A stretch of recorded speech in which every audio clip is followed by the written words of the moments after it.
Should the TSA be prohibited from touching you or taking an X-ray image of your body?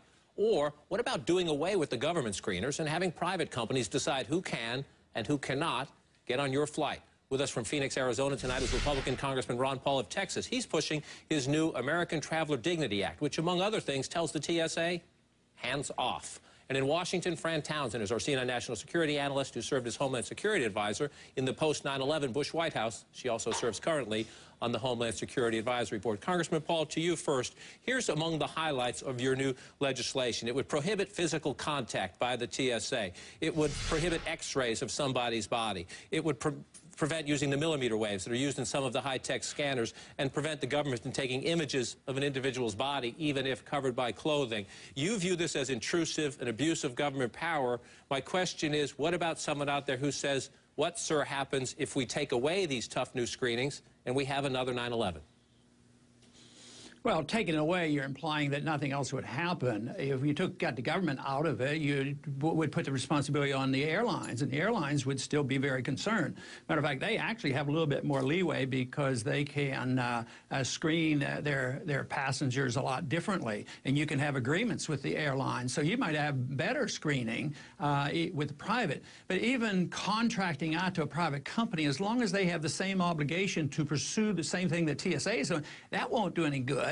That's just another boondoggle for the private companies that are going to work with the government. It might be Chertoff that might get the contract to do the screening. No, you want the private owners. You can't provide perfect safety. This notion that the government's role is to provide safety, it isn't. It's to protect our rights. But here, we're being told that we go to the gate, we buy a ticket, and you've lost your right, you sacrifice your right. Where did that come from? That's about the most absurd thing I ever heard. And the American people aren't for this. They're tired of what they're seeing and what's happening at our airports.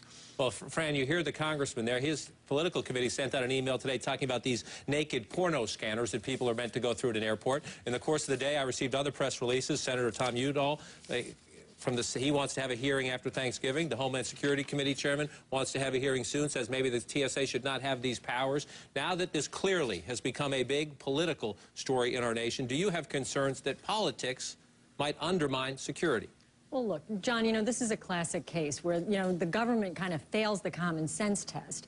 They need to, we've seen the threat from al-Qaeda in the Arabian Peninsula. This is the group that was behind the Detroit attempted bombing, the underpants bomber.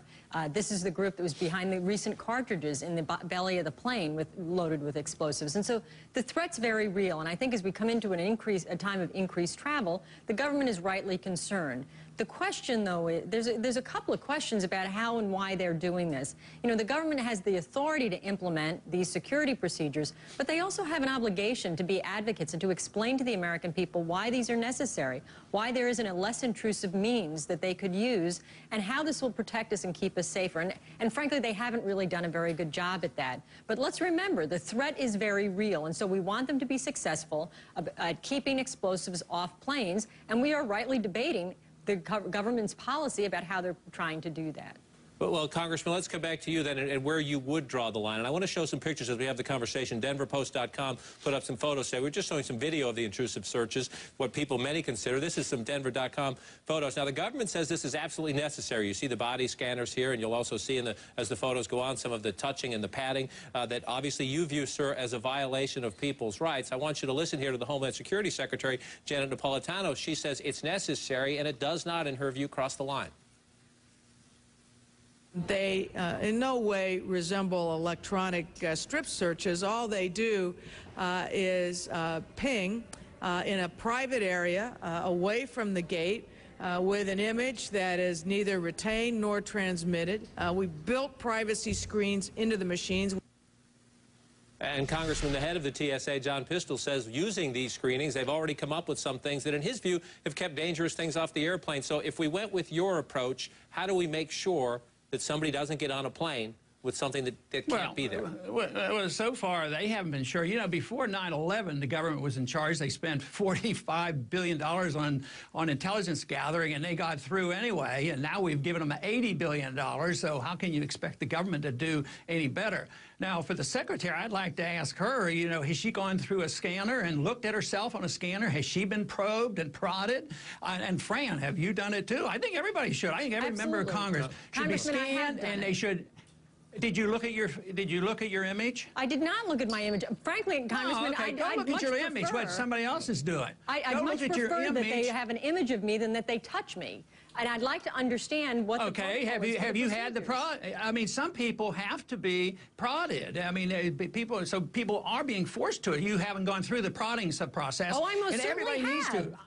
I want every member of Congress to do it and every member of the cabinet to do it, and they might have a different feeling about this. But the whole thing is we are dealing with 9/11, we're dealing with al-Qaeda, and that has to do with a major problem with our foreign policy. And if we don't understand why we are creating more people who want to hate us, believe me, taking away all our liberties won't solve our problem. Spending more money on intelligence gathering and also taking away more of our liberties and having 6,000 of our people killed over in the Middle East. Every time we kill a civilian over there to the tune of tens of thousands, we make more enemies. Congressman, it'd be nice to know we don't solve our problems by abusing the rights of American citizens. That's what my beef is. Because you heard the congressman suffer. The congressman makes his case passionately, friend. On this question, the debate over just what the powers are, what the screening should be, will continue, obviously, and the Congress will be dealing with this when it returns in January, without a doubt, if not right after Thanksgiving. But to the question of should the government do this or should it be contracted out, and to the degree of what other technology is out there, what's the question? What's the answer? I actually think it doesn't matter. If you can do it more efficiently by contracting it out, that's fine, but you have to set the standards. And quite frankly, it's easy for the congressman to criticize the government, whether it's this administration or a prior administration, but I don't hear any suggestions about how he would improve it, if he had responsibility for protecting the American people, what exactly he would do to ensure their safety and security. Can I answer that? Sure. The airlines, the private owners do it. Private owners have a better ability to do this than government bureaucrats. It just doesn't work. That's the problem. It's now a national conversation, and we will continue it. Congressman Ron Paul, appreciate your time tonight. Fran Townsend as well.